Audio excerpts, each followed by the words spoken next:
Welcome back, everybody. Bobby Betts Fights back at it again for UFC 273, second installment of the video series for this week on UFC 273 breakdown of the card. Volkanovski versus the Korean Zombie headlining this one. For the prelims, I'm going to go ahead and break it down, starting off with the first fight, all the way up through the featured event for the prelims. So, to get us started, the first fight that we got on the docket is Mickey Gall versus Mike Malott. Mickey Gall, you know what you're going to get with Mickey Gall when he goes out and fight. He's billed as a Brazilian Jiu-Jitsu black belt whiz, so he's got the submissions. He doesn't have very good stand-up. He's been exploited on the feet multiple times. He doesn't have great wrestling either, so it's really tough to get him on the, get to his world. He's got layers. There's issues that he has getting down to the mat. Mikey Malott is making his UFC debut. The guy's been around MMA for a long time coach over at Team Alpha Male. You know, all those guys can grapple, all those guys can wrestle too. But he's just getting back into the swing of things with fighting. You know, he had some time off, he's had some layoffs in between fights. But Mikey Malott, you know, standing with a record of 7-1-1, is now in the UFC making his debut, and he's fighting Mickey Gall. So let's go down ahead and we'll start off with Mike Malott. You know, the things you like about him are the well-roundedness. He can strike on the feet. He's got pop in his hands, and he can wrestle. And if you saw in the Contender Series, got a pretty tight guillotine, pretty slick guillotine. A lot of his fights, rarely ever does a fight go to a decision with Mike Malott. I think he's had one decision win on his record, and it ended up being a draw. So it wasn't a win. He got it was a majority decision draw. Back in Bellator 142. But Mike Malott, the line right now, Malott's minus 200, Mickey Gall's plus 170. I really do think it's just the majority of the people fading Gall because of the past performances that he's had. It's tough because if you go back and look at some of the Malott fights, I mean, he fought Solomon Renfro in CFFC back in end of 2020. And he ended up getting a rear naked choke victory after he dropped Solomon Renfro in the first round. But for the majority of that fight, Renfro was in his face and landing some heavy shots on Malott. Like, Malott didn't look great in that, to be honest with you. But then, you know, he must have saw something you got to read. Then all of a sudden, you know, quick left lands right on the jaw of Renfro, drops him, and then he gets down on the ground and ends up choking him out. So excellent victory from Malott. Renfro was 6-0 at that time. He was undefeated, so a good win for him. Goes into the Contender Series, fights another guy who's undefeated, Szymon Szmorczycki, in 39 seconds. Cinches up a guillotine choke. Szmorczycki goes in for a shot. Malott cinches up a guillotine and doesn't let him go. Szmorczycki's doing everything he can. You know, he's trying to climb over to the right side to get out of the choke, relieve the pressure, and Malott just was one step ahead of him. Kept the choke on, he had to tap out, or else he was going to pass out. So, you know, Malott, kind of a slow starter from what I've seen in the first round. Kind of really got to, you know, feel him out. But and against a guy like Mickey Gall, I mean, Mickey Gall's not a fast starter in his own right. Like, he's not coming out of the gate, like, pumping, like, shots, volume, like, active, like, Mickey Gall, it's going to be an odd feeling out process in this one, I feel like. And it's weird because the line for the over-under, like the under, it's like under 1.5. And I really don't see this fight going, like, I don't see a finish in the first round. I really don't. Maybe in the second, but in this one, I don't think Mickey Gall can get the fight to the ground where he needs it to be. I don't think he's got good enough wrestling. Like, you can be a Brazilian Jiu-Jitsu black belt all you want, but if you can't clinch, you can't take down, or you don't know how to get guys to the ground, then I don't know what to tell you. Like, you're not going to be able to use your Brazilian Jiu-Jitsu unless you're ripping a flying arm bar in the clinch or what have you, which Mickey Gall's not going to be able to do on Mikey Malott, I can tell you that right now. So I'm going to edge Malott in this one. I think the line should be a lot closer because there's a lot of unknowns in this fight. So people are really fading Gall because they know what Gall, they've seen Gall. But we don't really know what we're going to get out of Malott either. A lot of short fights. You know, he could be good. Can he beat Mickey Gall? Yeah, I think he can. But again, a lot of unknowns. Like, we don't know how Malott's going to tackle this fight. So if you're going to bet it, I mean, I would stay away from just betting this straight up. Like, this is the one fight on the card where I forced the pick because I was betting. I literally had money on, I shit you not, I had money on every single other fight on this card except for Gall versus Malott. And I just threw something together because I was like, well, I'm not going to not bet every single. If I'm betting 99% of the card, what have you, let's sprinkle some beans on this fight. So I think I went with the over 1.5 rounds because, like I said, it seems like a weird feeling out process. I don't think, unless Malott knocks him out, I don't see that one not going more than 1.5 rounds. So I'm going to edge Malott in that one, but again, not too much to go off of on that. Kind of unknown. Moving on, we got Aspen Ladd versus Raquel Pennington. So this is an interesting one. Pennington's a heavy favorite at minus 200. Ladd's plus 165, plus 170. So Raquel Pennington has fought great competition and has a solid body of work and a solid resume. The record really doesn't tell the tape for Raquel Pennington because she's really been through the ringer as far as opponents. I mean, she's fought Andrade twice. She's fought the likes of Amanda Nunes. Like, she's fought some very stiff competition in her career. So, yeah, Germaine de Randam, Holly Holm, Amanda Nunes, Holly Holm again, lost to Jessica Andrade. Like, these are all tough opponents, okay, to give you an L. So she's really, fought the cream of the crop for a long time. Coming off a win against Macy Chiasson, which was a very talented prospect coming up. Everyone was very high on her. They still are. But she was able to get the win via guillotine choke. She's on a 3-fight winning streak. Started off with Marion Renault, beat Penny Kianzad in a decision, then guillotine against Macy Chiasson. Now she's fighting Aspen Ladd, who Aspen Ladd's trying to get back on the saddle a little bit. To be honest with you, she is started off hot, was 8-0, and then ran into Germaine de Randam, who, like I said, is a pretty stiff competition. And got knocked out in 16 seconds, so tough one. She comes back, wins against Yana Kuznakaya, but then fights up a weight division against Norma Dumont and loses a decision. So it's tough because this fight's billed back at bantamweight. So it's tough for me to compare the Norma Dumont fight to what she's going to be facing with Raquel Pennington. I mean, Raquel Pennington, I would say, is a pretty big girl for 135. But again, it's going to be back at, Aspen Ladd's weight, where, she has had weigh-in issues in the past. I hope those are behind her. If she's back at fighting at 135, that's what I'm going to bank on.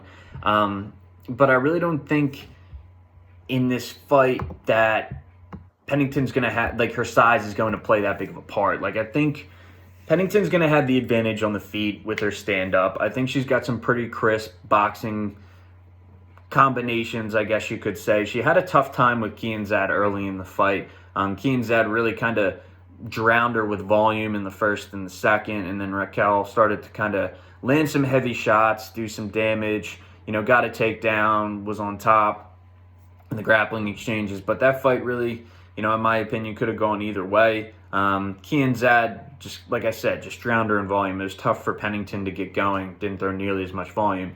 Aspen Ladd, in the stand-up, I don't see her having success, but I do see her having success if she can get it to the mat. I mean, she's a person or a fighter, I should say, that has had great success, and is one of the few female fighters that, consistently has been able to finish fights.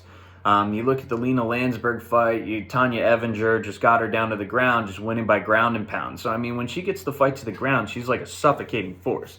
And she's not going to be one who kind of just rolls around with you on the mat. She's going to be she's going to punch you in the face and she's going to give you some damage. So, the line, I think, is a little crazy for Pennington. So I see real value in Aspen Ladd. Because if Aspen Ladd can get the fight to the ground and get Pennington down on the ground, I think she's going to be able to do some real damage. And will she be able to finish Pennington, who's real tough? I don't know. I don't think she'll be able to just ground and pound her out to the point where she just kind of curls up and gives up. But I think she can put in enough work to definitely win a decision in this one, especially if she's able to get the fight to the ground consistently. So for this one, I'm going with Aspen Ladd as the underdog because I see some value in that plus 165 line for Ladd. Back down at bantamweight, I'll take my chances. If it was up at featherweight and she was fighting bigger people, not a shot. That Norma Dumont fight would scare me off. But back at bantamweight, you know, Pennington's got to cut down to 135 as well. Lad's going to have, you know, someone who's more her size in the cage with her after they rehydrate, you know, put back on the pounds again after the weigh-in. So I'll take Lad in that one. At plus 165, absolutely.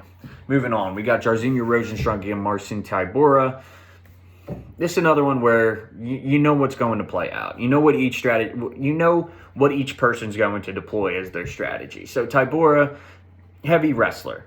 He strikes to clinch. He wants to get the fight to the ground where that's his world. He's going to be a suffocating force on the ground. I mean, you look at his fights, you look at the Greg Hardy fight, for example. You know, Hardy was having success on the feet in round 1, but as soon as Tybura got it to the ground, it was his world. Ended up getting ground and pound. Hardy was lost. Tybura mounted him. It was just not a good look for Hardy. In all of Tybura's fights, it's the same thing. But he has the thing that worries you, especially when he's fighting a guy like Jairzinho Rozenstruik, who's got extreme power in his hands, is a very good kickboxer, a very accomplished kickboxer before he came into the UFC, is he gets hit a lot. And when he gets hit, he gets rocked. Like almost in every one of his fights, he goes through some type of adversity before he ends up getting that like submission win or that ground and pound win, or, you know, ends up edging it out. So it's like kind of like a roller coaster ride if you're betting on Marcin Tybura. You don't know what Tybura is going to show up. Is it going to be the guy who's going to be able to drag you to the ground, stay on top of you, stay heavy, and just kind of pound you out? Or is it going to be the Tybura who gets touched, gets rocked, and just kind of shells up in the corner of the cage and ends up losing, you know, via punches like he did, you know, against Augusto Sakai. Ran through him in one round. Before that, Shamil Abdurakhimov lost to Derek Lewis, all via punches. This guy can get touched a little bit, and that's what worries you when you're betting on a Marcin Tybura. It all hinges on him being able to get the fight to the ground. Against Alexander Volkov, a lot of people like Tybura in that fight because of the wrestling, and all Alexander Volkov's a stand-up guy. You know, he's, you know, if Tybura can get him down to the ground, it's going to be his world. Yeah, but he didn't because Volkov has good wrestling defense. So it's tough in this fight, though, because Rozenstruik has fought guys, and there's tape to go off of. If you look at the Curtis Blaydes fight that he had, like, Curtis Blaydes is a wrestler. He doesn't wrestle the same way that Tybura does. You know, Blaydes is kind of explosive and, you know, is going to shoot double legs, where Tybura is kind of a grimy guy. He'll grab a single leg and, you know, run the pipe, and he'll get you up against the cage and kind of drag you down and trip you and get you down that way. He's not nearly as explosive as Curtis Blaydes, not as his athleticism, but they're both good grapplers and both good wrestlers. Jairzinho Rozenstruik lost the decision to Curtis Blaydes. Hit Blaydes with a heavy flying knee in round 3. I'm not sure how Blaydes didn't go out from it. His eye swelled up. I think it was end of round 2, actually, because he fought the entire third round. Everyone thought they were going to stop the fight because his eye was completely swollen shut. But he fought through it, ended up landing the takedown, and, you know, it took a while for Rozenstruik to get up each time he got taken down. He got taken down 3 times, I think once in each round, and each time it was just minutes and minutes and minutes. I don't even think he got up in the third. He's probably just so tired. But against a Tybura, he knows Tybura is going to wrestle him. So I really do think that Rozenstruik is going to be in a tough position. Much like the Curtis Blaydes fight, if he doesn't get to him in the first round, he's going to know that he's going to be down on the scorecards going into this, like, halfway through the second. He's going to know that Tybura probably banked the round. And definitely if it goes to the third round, he knows he's going to need a knockout. And coming off a loss, I mean, he's alternated losses since he got knocked out from Ngannou. He came back, beat Junior Dos Santos, then he lost to Gall, then he beat Augusto Sakai, then he lost to Blaydes. So in order for him to keep moving up, like, he's got to string together some wins. And back-to-back losses does not look good. So I really think it's going to drag out a sense of urgency in Rozenstruik this fight. I don't think Tybura is going to have as much success getting Rozenstruik to the ground, because Rozenstruik was able to sprawl out of some of Blaydes' shots early, at least one of them, and has shown that his wrestling is evolving. He was able to get some scrambles. I know Blaydes got deep in on a double leg and threw him down to the ground, but Rozenstruik had the presence of mind to sprawl and flipped. He did flip Curtis Blaydes over him, but when he was in the middle of the scramble, you shouldn't say sprawl, in the middle of the scramble, Blades was able to get the best of him. He turned around, grabbed the neck, and then, it was money from there. But he's showing wrestling prowess. Like, he's getting better, Rozenstruik. I think Tybura is going to get caught. That's my problem. I don't trust that chin of Tybura, and I don't think Tybura is going to be able to ground and pound Rozenstruik out. So you're giving Rozenstruik, the period of time, like, he doesn't have bad cardio either. Like, he doesn't get dog tired. Like, he's a threat first through third round. Maybe not as much in the third round as the first, but he absolutely can knock you out in the late rounds. He knocked Alistair Overeem out in the 5th round with like 10 seconds left. So the guy's got cardio for days. He's fought 5-round fights. So I don't think Tybura is going to be able to put him away, and you're giving Rozenstruik 15 minutes to touch Tybura's chin, which is questionable to begin with, and get the finish. I'm liking that. I'm going with Rozenstruik in that fight. I really, really don't think that Tybura, he may have success with the takedown, but I don't think he's going to be able to get a finish. Like, I don't think he's going to be able to snatch a neck. I don't think he's going to be able to submit Rozenstruik. A lot of Tybura's fights go to a decision. He's not some, finishing machine. And I think Rozenstruik's going to have ample opportunities when it's on the feet to touch that chin and knock him out. So I'm going with Jairzinho Rozenstruik in that. And I don't know if I mentioned the line, but Rozenstruik is a -150 favorite. Tybura, +125, +130 right now. You can get him. Moving on, Ian Gary versus Darian Weeks. So Ian Gary, prospect, the next Conor McGregor he's being billed at, versus Darian Weeks, this is his second fight in the UFC. His debut against Brian Barberena. Put up a pretty good fight. But the line, you can imagine. I mean, you got a hype prospect versus the guy who, took a short notice fight against Brian Barberena to even get into the UFC. His record, 5-1, I believe, or 6-1 for Darian Weeks. So everyone thinks he's green. He's got a lot of amateur experience. Like, Darian Weeks has been around for a while. But Ian Gary, being from Ireland, being the next Conor McGregor, the line's going to be close to -400 in his favor. All right, so that's what you're looking at. Gary -365. He's pushing 380 at this point on the books. Darian Weeks almost +300 at this point, almost a 3-1 underdog. And if you're a value guy and you really want to bet the dogs who you think aren't, the line isn't reflective of their opportunity to win the fight, you got to love Darian Weeks in this, because Ian Gary, against Jordan Williams in his last fight in the UFC, did not look great until he knocked him out. Williams was landing on him pretty frequently.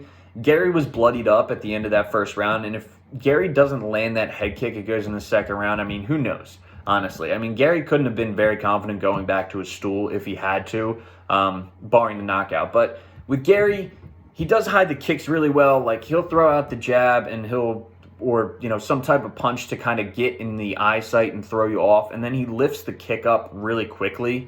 So he's got a really good high kick. He's got good wrestling and good grappling prowess. He's been 5 rounds in title fights before, so, he's got the cardio.